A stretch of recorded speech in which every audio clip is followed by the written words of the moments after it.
He's right to say women and men. The Washington Post just ran a headline which read, "Growing number of men accuse Sean Diddy Combs of sexual assault." I think it's a fact. In today's video, we are taking a deep dive on some of the dark and untold stories of how the industry has been exploiting the young men of the industry in disguise of mentorship, further transforming them into their personal toys. Rumors have long been circulating about how black men are being lured into freak-offs, with Jaguar Wright boldly claiming the involvement of Diddy, Katt Williams, and Will Smith. Katt Williams came so close to becoming a baby oil boy toy, but got blacklisted when he put his career on the line by resisting and ended up being replaced by Kevin Hart. Katt went on an exposing spree, vowing to expose every single dark side of the Hollywood industry as he narrowly escaped being added to the list of those who were exploited in Hollywood, a list that includes people like Bryshere, Meek Mill, YKA Osiris, and Orlando Brown, and many more. Katt opened up about this earlier in his infamous interview with Shannon Sharpe on Club Shay Shay. Katt revealed a lot in this interview, but perhaps what shocked people the most was the story he shared about Ice Cube and other producers of Friday After Next trying to use him. He explained that they tried to lure him into filming disturbing scene of him getting assaulted by the character played by Terry Crews because they thought it would be funny to see a black man being violated by another black man on camera. This revelation, of course, came as a shock to many, especially seeing Ice Cube involved, who a lot of people believe to be an upright man, but Katt Williams' testimony proved differently.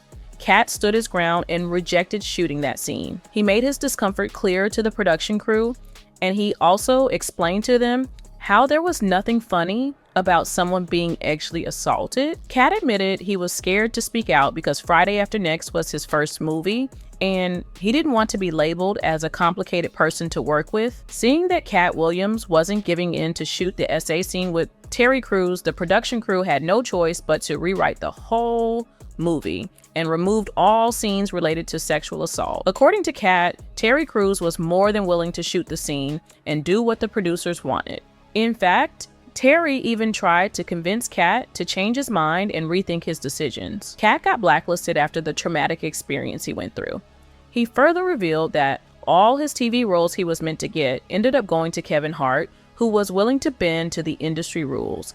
Katt was strong enough to fight back and save himself. But sadly, not everyone in the industry had such luck. This includes Bryshere, who went from being one of Hollywood's brightest rising stars to becoming a full-blown gay adult film actor. Bryshere first came into limelight when he was discovered by Charlie Mack at 16, and Mack became his manager. Shortly after Bryshere landed the role of Hakeem Leon on Empire, Charlie introduced him to Diddy and Will Smith, marking the beginning of the end of his career. What was meant to be mentorship, that is, Will helping with his acting and Diddy with his music, took a dark turn. Allegedly, rather than supporting him, they viewed Bryshere as an easy prey and reportedly caused him significant trauma. Jaguar Wright being the first person to talk publicly about how Will Smith and Diddy used the mentorship tactics in order to lure young black men into their bedrooms. Jaguar did not fail to mention an incident that involved Bryshere and Meek Mill fleeing out of Will Smith's house and screaming for help after one of the alleged freak-off sessions. Jaguar further claimed that they do unusual and freaky things at their home, and a lot of young men have fled from these so-called mentorships. Meek Mill and Bryshere were among those who fled, while August Alsina was the only one who stayed. Around that period of time, Jaguar also accused Will of inappropriate behavior with his own son, Jaden Smith, when he was just 15 years old, which she claimed was one of the reasons Jaden moved out before he turned 18. Jaguar didn't stop there with her claims. She even went after Bryshere's late mother, Andrea, accusing her of allowing Diddy and Will to use Bryshere just so she could profit from it by writing a book. Jaguar revealed that Andrea was all about making money, even if it meant putting her son in harm's way. According to Jaguar, she had tried to convince Andrea to keep Bryshere away from Charlie Mack, who was allegedly involved in selling him to Diddy and Will. Despite this, Andrea did nothing to stop the mistreatment and allowed it to continue. With Jaden and Justin present, she even made an unsettling comment, questioning whether baby oil, typically used on actual babies, had been used in these situations, hinting at something deeply troubling going on behind closed doors. Jaguar also spoke on Flavor Camp, supposedly run by industry figures, and joked, saying it sounds like it was sponsored by Johnson & Johnson due to the bizarre and inappropriate connections. The fact that this exploitation took place amidst so much talent leaves a bitter taste, and as Jaguar points out, things went south quickly. She specifically criticizes the actions of a mother who allowed her son Charlie to get involved with another individual despite knowing that he was bipolar and had ADHD. According to Wright, this was a clear case of someone taking advantage of their child to fulfill their own desires, pushing them into situations they had no control over. Another name that keeps popping up in all of this is Orlando Brown. Like Bryshere, he was in a huge TV show, but by the time it wrapped, he had been chewed up and spat out by the industry, all in the name of mentorship.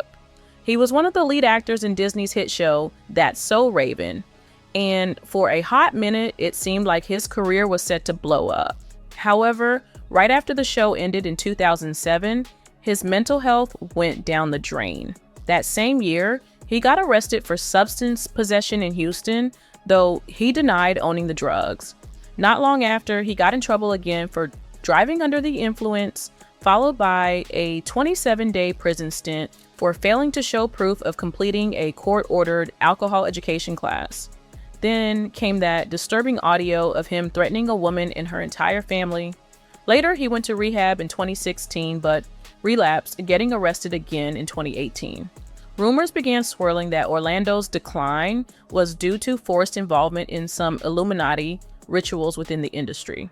He later confirmed many of these allegations in an interview, describing the trauma he endured. Orlando didn't stop there. He also accused Diddy of sexually assaulting him multiple times and trying to recruit him into these freak-off activities. These allegations shook the industry, and it's not just Orlando. There are rumors about others too, like Meek Mill. After Lil Rod's lawsuit against Diddy, where he claimed Diddy confessed to sexual acts with Meek and others, the rumors only intensified. Meek denied everything, but people were skeptical. Usher, another name on the list who had known Diddy since 1994, when producer L.A. Reid, who had signed Usher to his record label, sent the then 15-year-old to live with Combs at his home in Scarsdale, New York, while he worked on his debut album. Reflecting on that time in a 2004 interview with Rolling Stone, Usher revealed that Combs introduced him to a totally different set of shit. Another celebrity who seems to be in the limelight of Diddy's case is Justin Bieber. Bieber hasn't spoken about anything concerning Diddy since his arrest. In an article written by Forbes, they narrated the story on how Diddy and Bieber met. In a video uploaded to his YouTube channel in November 2009, when Justin Bieber was 15, Combs can be seen announcing that Bieber is spending 48 hours with Diddy. He adds, "We can't really disclose where we're hanging out or what we're doing, but it's definitely a 15-year-old's dream." In a video uploaded to Combs' YouTube channel in December 2010, when 16-year-old Justin Bieber was featured, Combs is seen teaching him how to swag walk. During the interaction, Combs jokingly remarks that young Bieber was starting to act differently. Over the years, the two were seen together less often, but seemed to remain on good terms. Combs attended Justin Bieber's 22nd birthday party in 2016, where he gifted Bieber a Bad Boy Records jacket. In July 2021, Bieber shared a throwback photo of himself and Combs on Instagram, captioning it, "My bro at Diddy throwback." Although they hadn't collaborated musically for years, Bieber was finally featured on Combs' 2023 song Moments, which Bieber described as a wild, full-circle moment. Bieber has spoken openly about feeling traumatized by his early fame, though he has never delved into the specifics of what caused it. Other victims have come out to share their personal stories about their experiences with Diddy. One accuser, who refused to be named, shared proof of his presence at Diddy's party and explained how the hip-hop star molested him. Represented by his attorney, Tony Busby, the unnamed accuser stated his story in the lawsuit. Combs instructed John Doe to drop his pants and expose his you-know-what so that Combs could inspect it. Out of fear, anxiety, and the imbalanced power dynamic between himself and Combs, John Doe then dropped his pants and exposed his wood as Combs previously instructed.